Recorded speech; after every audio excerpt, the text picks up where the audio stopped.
2025-yil 5-oktyabr 2-smenada tushgan ochiq savolni yechimini, ajoyib bir yechimini ko'ramiz. E'tiborliroq bo'lasizlar.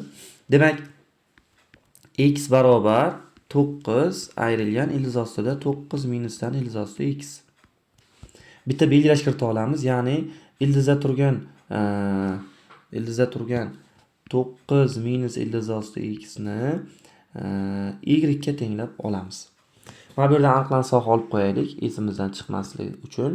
Aniqlanish soha x musbat son bo'lishi kerak. Ildiz ichida turibdi, mana ko'rdi hamma. Va x 9 dan kichkina son bo'lishi kerak. Birdaniga yozamiz. Sababi nimaga uchunligini aytaman. Agar 9 dan katta son bo'ladigan bo'lsa, ildizdan har doim musbat son chiqadi. 9 dan undan ayirgan payti 9 dan kichirib ketadi. Bu tarafda 9 dan katta son tursa, tasavvur qildingizmi? Demak 9 dan kichkina son bor ekan. Mana aniqlanish sohani olib qo'ydik. Endi yaxshilab bitaveramiz. Belgilash kiritganimizdan keyin mana bu narsaga kelamiz. Qarang. X barobar 9 ayrilgan ildız ostida y, chunki y qo'ydikda. Y barobar 9 ayrilgan ildız ostida x. Ana shu sistemani takma-tak ayirib yuboramiz. X minusdan y barobar 9 lar ketsa, ildız ostida x minusdan ildız ostida y holatiga keladi. Agar bir tarafga o'tkazib ko'paytuvchilarga ajratadigan bo'lsak, ildız ostida x minus ildız ostida y kara ildız ostida x qo'shilgan ildız ostida y ayrilgan 1 teng 0 bo'ladi. 7-sinfdan ma'lum, tenglama 0 ga teng bo'lishi uchun uning har biri 0 ga tenglashtiriladi. Shuning uchun ikkita holat olib parallel olib ketamiz. Demak, chizib qo'yaylik. Ikkita holat. Birinchi holat. Qiziqarli joyi shu joyda. Ildız ostida x minusdan ildız ostida y teng 0. Ya'ni mana bu birinchi ko'paytmani 0 ga tenglashtirdik. Mana birinchi ko'paytmani. Endi ikkinchi ko'paytmani 0 ga tenglashtiramiz. Ikkinchi holat deb yozamizda. Ikkinchi holat. Ildız ostida x qo'shilgan ildız ostida y minus 1 dan 0 ga tenglashtirgan paytimiz 1 bu tarafga o'tadi, 1 ga teng bo'lib qoladi. Ana shu joyda ildız ostida x ildız ostida y kaligi kelib chiqadi. Buni tengligini ko'rdingiz. Ana endi yuqorida berilgan mana bu tenglikni keltirib mana bu yerga qo'yamiz. Hozir mana bu tenglikni qarang, mana shu ikkita tenglikni yonma-yon yozamiz. Shunda x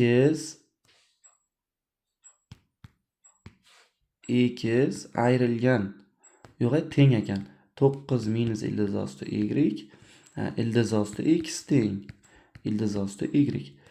Sistemani takma-tak qo'shib o'ramiz. Y'lar ketadimi? Shunda x qo'shilgan ildız ostida x, e'tibor bering, 9 ni birdan chap tarafga olib o'tdim.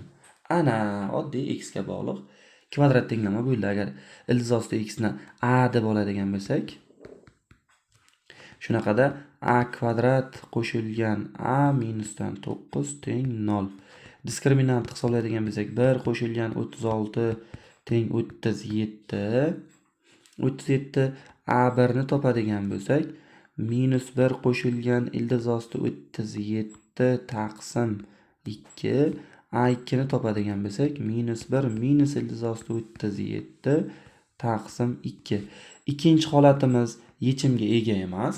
Sabab a ni biz ildız ostida x deb oluvdik. Ildız ostida x, ya'ni kvadrat ildizdan har doim musbat son chiqadi. Shuning uchun har doim musbat bo'lgani uchun bu yerda minus 1 minus ildız ostida 37 manfiy son ikkalasi ham bo'lmaydi.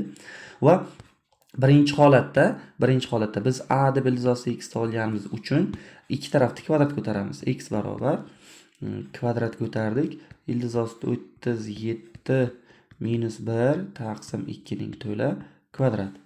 E'tibor beramiz. Shunday paytlar aniqlanish sohaga tashlab ko'rish uchun taqribiy hisoblashga majburmiz. Ildız ostida 37 dan 6,1 lar chiqadi. 1 da ayirsak 5,2 deylik.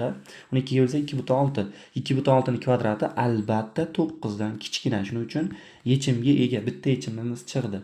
Endi ikkinchi holatga e'tibor beramiz.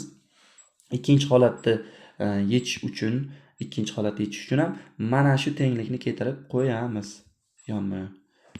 Shunaqada Ikkinchi tenglik keltirib qo'yamiz. X teng 9 minus ildez osti y ekan. Yaxshisi bunaqa qilib qo'yaylik. 9 minus ildez osti y teng x. Takma-tak qo'shib yuborishga yaxshida. Ildez osti y'lar qisqaradida. Shunaqada 9 plus ildez osti x barobar 1 plusdan x ga. X minus ildez osti x minus 8 teng 0. Yana o'shanday belgilash kiritib, ildez osti x ni a ga tenglashtirib, kvadrat tenglama yechadigan bo'lsak, a kvadrat minusdan a minusdan 8 teng 0. Diskriminant 33 mi deyman diskriminant, 1 plusdan 32, 4 kere 8 to'g'ri. Shunda a1 ni topadigan bo'lsak, 1 qo'shilgan ildez osti 33 taqsim 2 a2 ni topadigan bo'lsak, 1 minusdan ildez osti 33 taqsim 2. Ikkinchi holat bo'sh to'plam. Chunki a deb ildez osti x oldik. Shunaqada 1 dan 33 dan ildez olsak 6,5 ni 5,5 ni chiqsa ham 1 dan ayirgan payt manfiy bo'lib qoladi. Ikkinchi holatda endi ildez osti x ga tenglashtirib, ikki tarafni kvadrat ko'taramiz. Ikki tarafni kvadrat ko'taramiz mana. Shunda x barobar bo'lib qoladi. Ildez osti 33 qo'shilgan 1 taqsim 2 ning to'la kvadratiga. 33 dan taqriban 5,5 lar chiqsa, 1 da qo'shsak 6,5 bo'ladi. 6,5 da 2 ga bo'ladigan bo'lsak, 3,2 bo'ladi. 3,2 ning kvadrati 9 dan katta bo'lib qoladi. Lekin biz yuqorida x ni 9 dan kichkina bo'lsin dedik, mana bu joyga e'tibor bergan bo'lsangiz. Shunaqada bu yechimimiz chetki ildez hisoblanadi va bo'sh to'plam deyiladi. Demak, umumiy holda a shartida tenglama nechta haqiqiy ildezga ega? Bitta haqiqiy ildezga ega. Tenglama haqiqiy ildezlar yig'indisini toping. O'zi bitta ildezimiz bor. O'sha pastda ko'rsatilgan ildez osti 37 minus 1 taqsim 2 ni kvadrat ko'tarib qo'ysangiz ham bo'ladi. Keling kvadrat ko'tarib qo'yamiz mana bu joyda.